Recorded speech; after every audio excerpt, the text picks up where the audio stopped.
Alright, LeetCode 889, construct a binary tree from pre-order and post-order traversal. This one is super similar to the problem from yesterday, which I did a pretty long video about, so check that out. And because of that, I'm going to go over this one pretty quick, but I do want you to kind of understand that the pre-order is how we're going to track which value is being added next, and the post-order is how we're going to track where we need to go in the tree. The pre-order tells us the order of the values left to right, which is how we want to build the tree, but the post-order is how we're going to tell when we need to go back in the tree instead of going deeper, because it'll tell us our leaf nodes first. So we know 4 is the first expected leaf that we'll hit, because we'll go 1, 2, 4, because we're building left to right.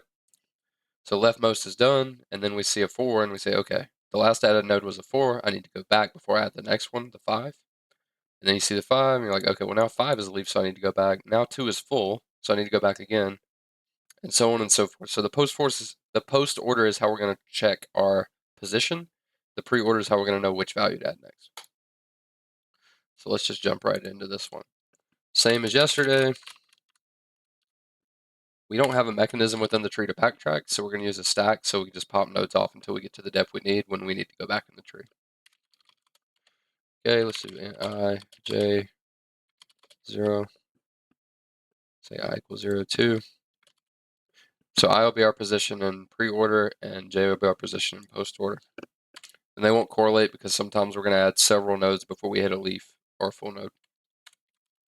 Say while I is less than post-order or pre-order size. And then at the very bottom, we're just going to do I++. We could have done this in a for loop, but I'm going to do it in a while loop because I feel like it. If not nodes.empty. If nodes is empty, there's nowhere to backtrack to. We're never going to hit the backtrack case. So we'll say if leaf or full, then backtrack and add right child. We're only going to be adding right children when we've already been to the left because we're building the tree left to right. So if you do a backtrack, you know that you've already been to the left, you have to add a right child.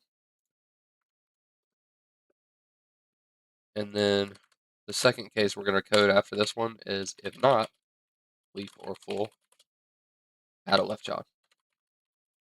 So if it's not a leaf and it's not a full node, you got somewhere to go. You can keep going deeper in the tree.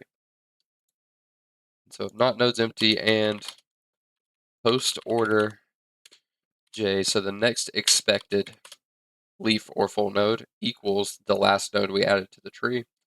So nodes.top. Well, so if the last node we added to the tree is a leaf, we know we got to go back. If it's a full node, we know we got to go back. So we can use it to kind of tell. We'll say while j is less than post order dot size. We don't want to go out of bounds. And same condition. So we want to backtrack until we get to a node that's not a leaf and not full. And the reason we have to do it through a loop instead of a single check is because think about when you add a right child. Now you have to go back to the parent node. Now it's full. You have to go back again. You got to keep checking until you get to a clean node. Okay, j++. We're going to want to go to the next index after this. We're already addressing this one, and then we'll do nodes.pop. So we pop one off to go one step. We ascend the tree. Okay, that should be good there. Once we break out of this loop, now we're good to add that right child. So we'll say nodes.top. Nodes.top will be the parent that we want to add this node to because we popped off until we got to the corresponding level.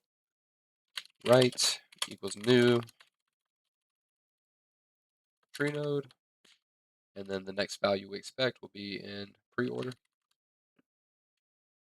I. And then we also need to push that new node onto the stack so we know we're at the right spot. So nodes.push nodes.top. Right.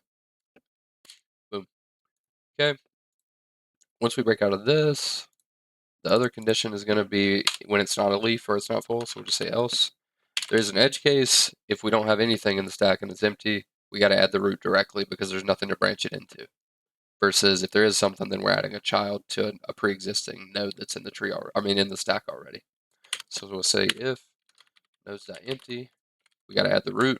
So we'll just do nodes.push a new tree node with the value.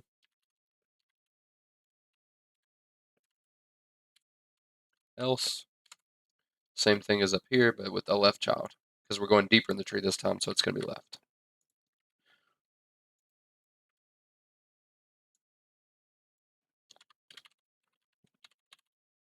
Left. Left.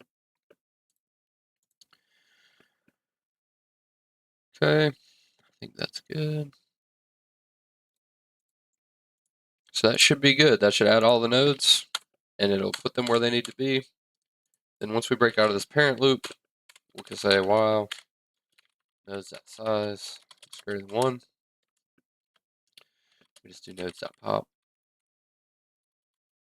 and then we return nodes.top. So that is the root will be the first element in the stack. Stack's first in, last out. So you pop off until you get to the first, and then you know that's the root, so you return it, and then you get the whole tree.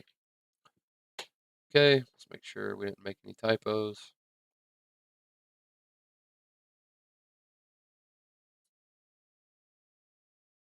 Check plus plus. I think we're good.